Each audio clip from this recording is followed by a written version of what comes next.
Olá pessoal, aqui é o professor Paulo e hoje nós vamos começar a falar sobre o conjunto dos números naturais, certo? Lembrando, o conjunto dos números naturais são esses aqui, o 0, 1, o 2, o 3, o 4, o 5 e assim por diante, certo?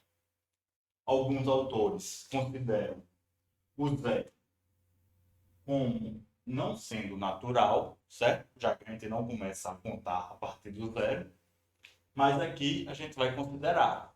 E quando a gente quiser tratar dos naturais sem o zero, a gente pode escrever ou assim, os naturais. A diferença de conjuntos, conjunto que tem como elemento o zero, ou botar os naturais com um asteriscozinho. Quando eu botar um conjunto e esse asterisco vai dizer justamente isso, que naquele conjunto eu estou tirando o zero. Ok? Como a gente viu na introdução ao que a gente vai ver nesta unidade, a gente viu que os números naturais são os números que utilizamos para contar, certo? E contar, naturalmente, nos traz uma ideia de sucessor. Por quê? Vamos aqui para um exemplo. Eu tenho esses pontinhos aqui, certo? E eu quero contá-los. Então, peguei o primeiro pontinho, vou dizer, ele é o 1. Mas 1, 2, 3, 4, 5, e assim por diante, não é assim que eu conto? Então, o que eu estou fazendo aqui é uma relação entre esses pontinhos e os números naturais. Então, se aqui eu terminei no 5, eu digo que aqui tem 5 pontinhos, certo? Então, perceba que se eu botar mais um pontinho aqui, por exemplo, eu precisarei de um novo número natural para contá-lo agora, certo? Então é por isso que eu preciso da ideia de sucessor, porque vai ser o sucessor do 1 até o 5. Será o 6. Certo? E agora eu posso contar esse novo pontinho. Certo? Eu vou associar agora esse novo pontinho ao sucessor do 5, que é o 6. Ok? Então esse pontinho aqui vai ficar associado com esse cara aqui. E deixamos de ter 5 pontinhos e tenho agora 6 pontinhos.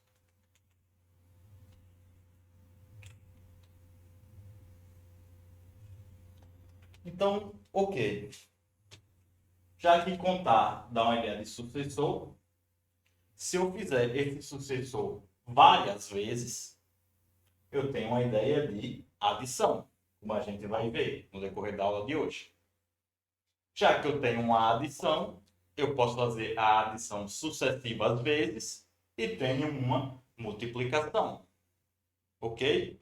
A gente já viu isso naquela parte introdutória.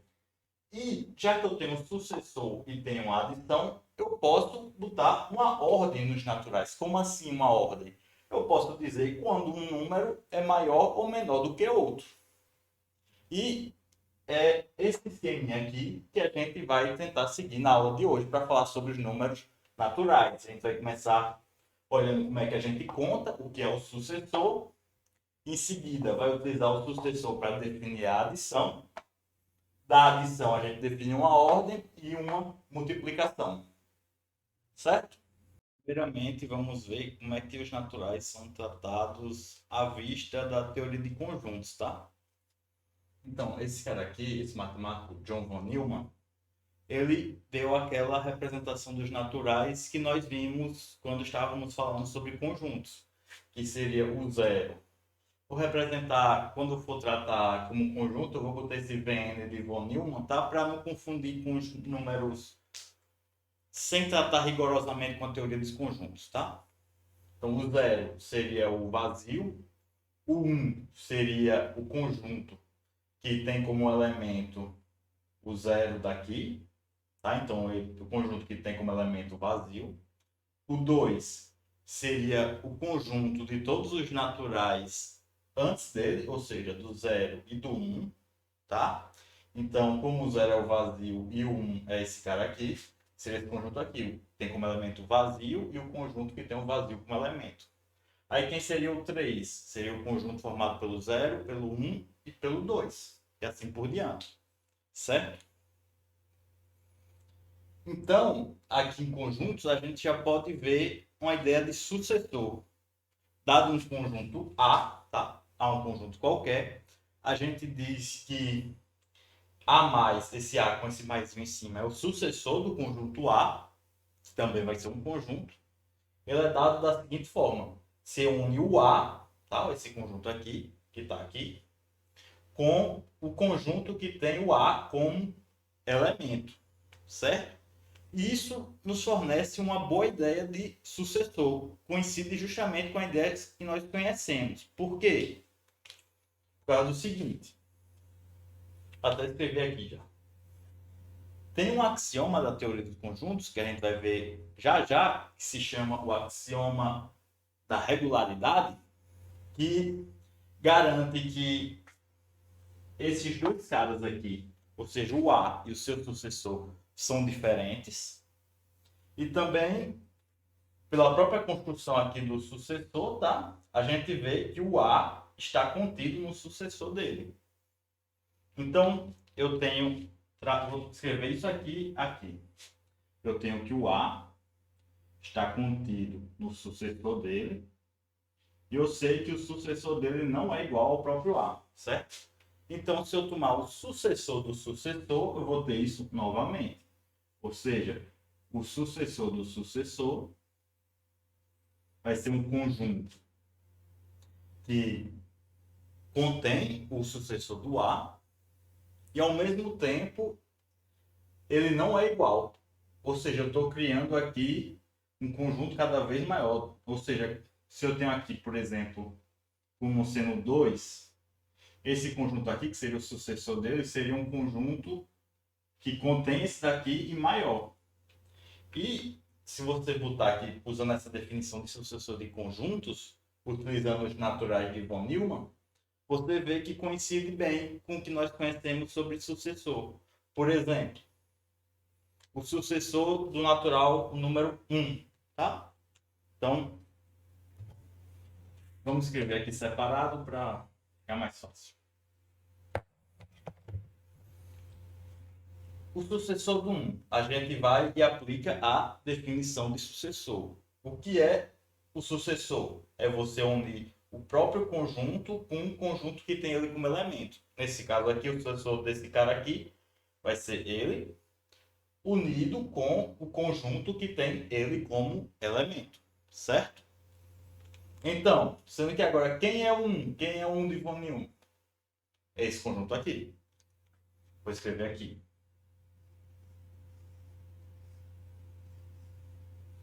E quem é que vai ser esse conjunto? É o conjunto que tem esse cara aqui como elemento, certo? Então, vou escrever o conjunto em vermelho. E o elemento vou escrever em azul.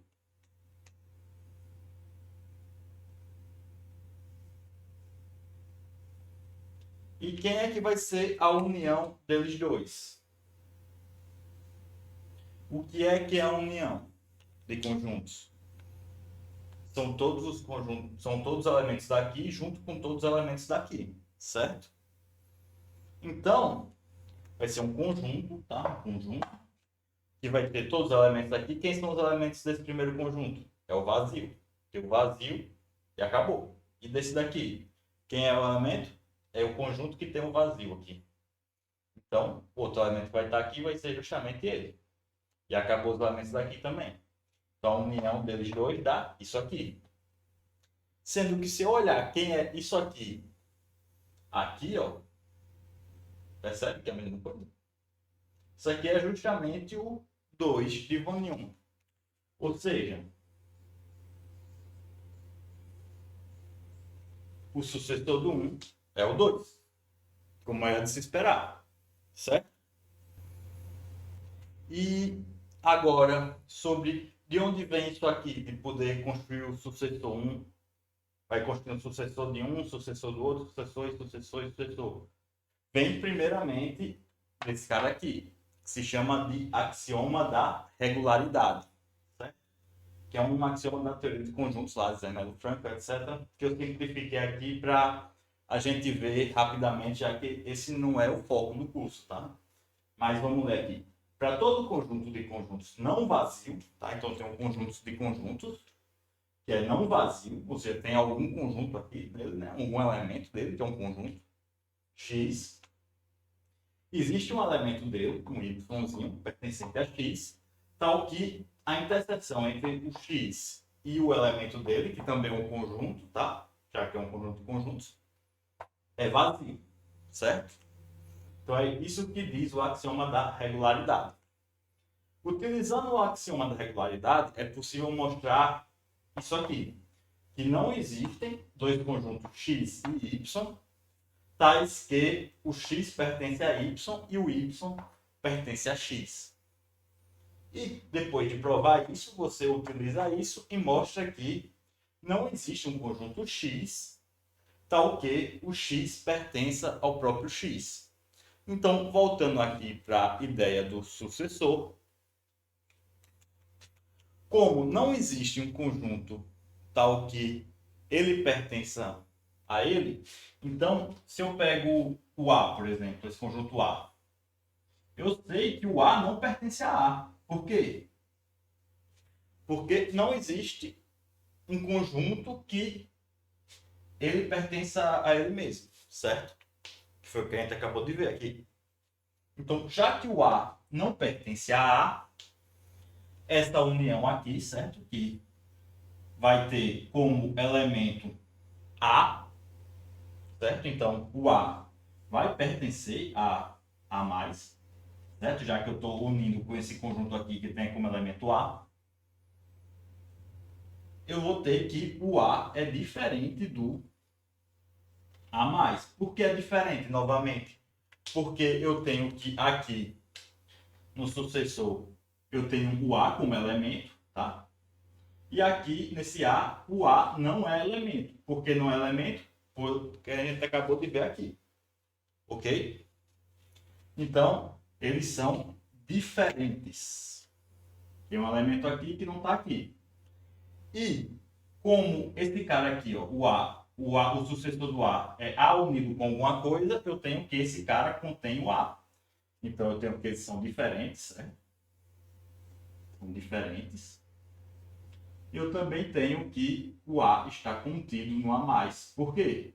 O A mais é A unido com alguma coisa. Então, isso dá a ideia de sucessor, porque a cada sucessor que eu tomo, eu estou, na verdade, acrescentando um novo elemento que não estava aqui. E quem é esse novo elemento? É o A. E como a gente viu pelo axioma da regularidade, que chegou até aqui, esse A não é elemento do próprio A, tá? Então, ele vai ser um novo elemento aqui dentro. Então, se eu já tenho um conjunto aqui que tem várias coisas, quando eu tomo o sucessor, o que eu estou fazendo é, na verdade, acrescentando um elemento diferente dos demais, certo? Por isso que esse conjunto aqui realmente dá a ideia de sucessor. Eu vou poder ir acrescentando. Ah, tenho esses agora. Eu posso fazer o sucessor dele também. Eu vou acrescentar um novo elemento que é diferente de todos esses que tem aqui. E agora eu posso fazer um sucessor novamente, que é acrescentar um elemento diferente do que todos que tem aqui. Que pode ser, por exemplo, esse aqui. E assim por diante, certo? E os naturais surgem dessa ideia junto com o axioma que a gente vai ver agora, que é o axioma da infinidade. Antes de falarmos sobre o axioma da infinidade, vejamos a definição de conjunto indutivo. O que é um conjunto indutivo? Então, se eu tenho X, um conjunto de conjuntos, ele é dito indutivo quando satisfazem duas condições. O vazio é um elemento dele, certo? Já que é um conjunto de conjuntos. O vazio é um elemento dele. E se eu tenho um Y, que é um conjunto, um Y, elemento do X, então o sucessor dele, que é definido desta maneira aqui, também tem que ser um elemento do X. Se ele satisfaz essas duas propriedades aqui, ele é dito indutivo. E o que é que fala o axioma da infinidade? Diz o seguinte: existe um conjunto indutivo I. Então, o axioma da infinidade garante a existência de um conjunto indutivo. E como é que definimos os naturais a partir do axioma da infinidade? A gente pega todos os subconjuntos de I, através das partes de I, que é o conjunto de todos os subconjuntos de I, e vê aqueles que são indutivos, certo? Já que o indutivo nada garante que os subconjuntos dele também irão ser. Então, você pega aqueles subconjuntos que são indutivos, tá? É o que está dizendo aqui, e faz a interseção de todos eles.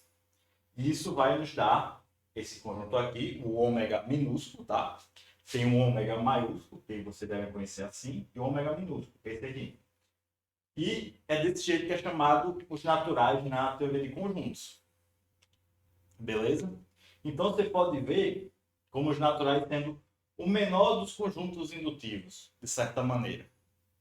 Mas deixando um pouco essa formalidade e abstração da teoria de conjuntos de lado, vamos trazer isso para algo um pouco mais palpável para poder trabalhar melhor. Aquilo que a gente viu sobre teoria de conjuntos, sobre os naturais em teoria dos conjuntos, pode ser visto através destas 4 regras, aqui, destes 4 axiomas, conhecidas como axiomas de Peano. Certo? A primeira diz o seguinte: todo número natural tem um único sucessor. Certo? Então, isso coincide com o que a gente viu em conjunto, certo? O sucessor é definido daquela forma lá. Então, a gente pode ver isso da seguinte maneira. Se eu pegar o sucessor, vou chamar aqui de S, como sendo uma função que sai dos naturais e vai nos naturais, que a cada natural aqui, a cada nzinho, ele é levado no sucessor do n, isso aqui realmente é uma função. Por quê? Porque a cada natural eu tenho um único sucessor. Eu não estou indo em ninguém aqui, não estou indo em 2 aqui ou em 3, estou em um único. E todo natural tem um único sucessor, ou seja, não sobra ninguém e a cada um daqui vai um daqui, uma função. A segunda diz o seguinte: números naturais diferentes têm sucessores diferentes. Então, a primeira falou que isso aqui realmente é uma função. O que a segunda está dizendo? Que essa função ela é injetiva. Por quê? O que é que significa ser injetiva?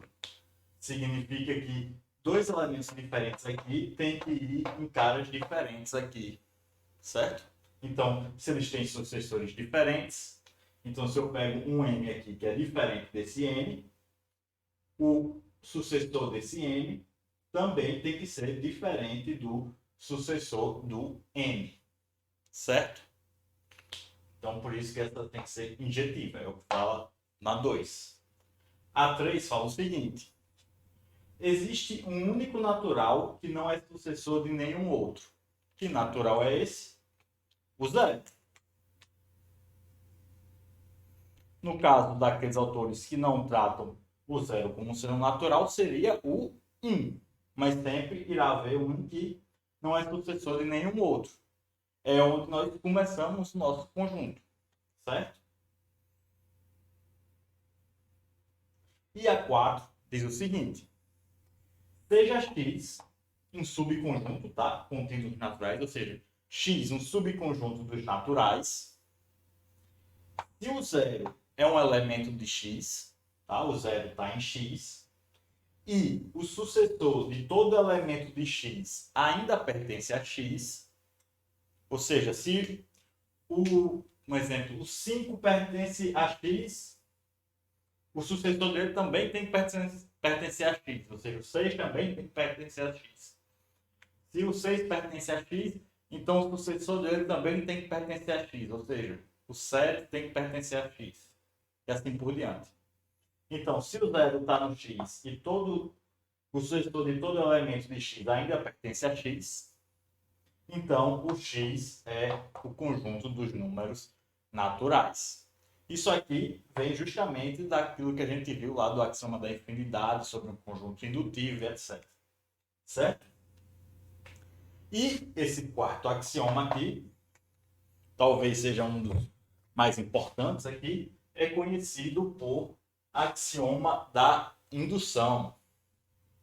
E nós vamos falar mais sobre ele na parte 2 desta aula. Assim como definir a ordem, a adição e a subtração aqui nos naturais.